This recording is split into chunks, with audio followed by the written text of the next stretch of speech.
کتنے بھی پرفیوم لگا لو تم، لیکن جو خوشبو ماں کے دوپٹے سے آتی ہے اس کی بات ہی کچھ اور ہے۔ قبر اور قدر کبھی جیتے جی نہیں ملتی، مرتے ہی قبر تیار اور قدر لاجواب۔ رات کے اندھیرے میں عورت کے ساتھ سونا مردان کی نہیں، بلکہ دن کے اجالے میں عورت کو عزت کی چادر اوڑھنا مردانگی ہے۔ ممکن ہے اس رمضان تمہارے لیے کن کا معجزہ ہو جائے۔ عورت کی لمبی زبان کا شکوہ سبھی کرتے ہیں، مگر کوئی گونگی عورت سے شادی بھی نہیں کرتا۔ ایک بار محرم تو بن جاؤ میرے، کعبے کے سامنے کہوں گی مجھے محبت ہے تم سے۔ اللہ پاک سب کی محبت کو نکاح تک پہنچائے، آمین۔ آنکھوں کے نیچے کالے حلقے ان خفیہ لڑائیوں کا نتیجہ ہوتے ہیں جو ہم خود سے کرتے ہیں۔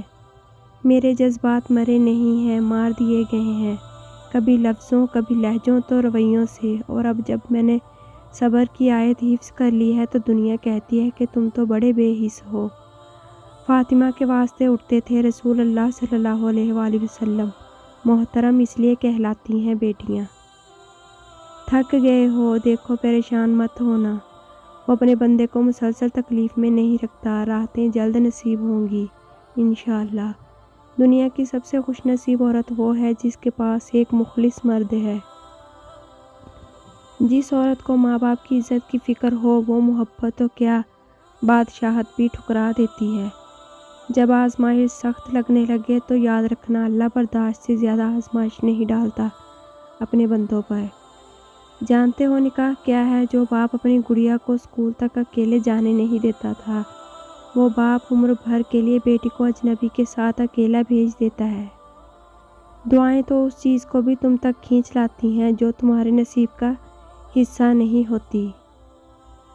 اور پھر اللہ نے فرمایا ہے موسیٰ میں اولاد کے ذریعے بیٹی بھیجتا ہوں جب میں بے حد خوش ہوتا ہوں۔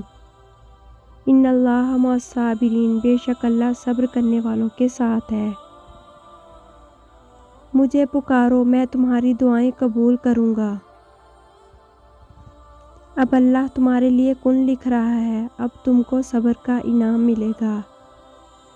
اپنے بہترین وقت کو نماز کے لیے وقف کر لو، کیونکہ تمہارے سب کام تمہاری نماز کے بعد قبول ہوں گے۔ سب کو چھوڑ کر اندھا اعتبار کر لو مجھ پر، یقین کرو میں اپنے وعدوں کا بڑا سچا ہوں۔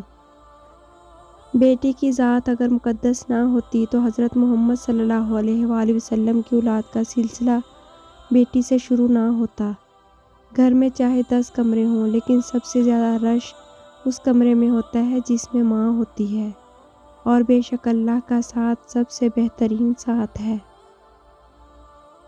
اپنی بیوی کو راضی اور خوش رکھو، کیونکہ قیامت کے دن وہ تمہارے حق میں گواہی دے گی۔ میں نے کہا تھک چکا ہوں، جواب آیا خدا کی رحمت سے نا امید نہ ہو۔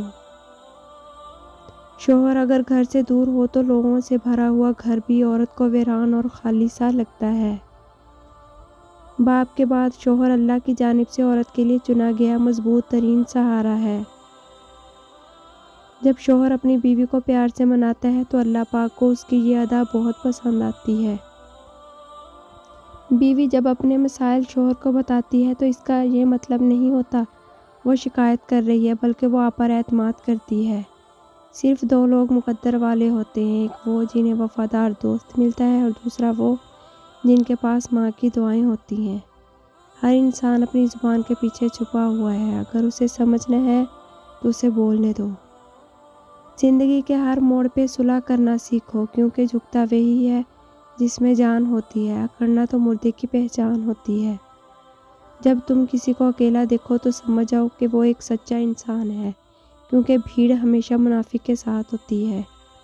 مجھے مایوس ہونے والے شخص پر تعجب ہوتا ہے جبکہ اس کے پاس استغفار کی قوت موجود ہے۔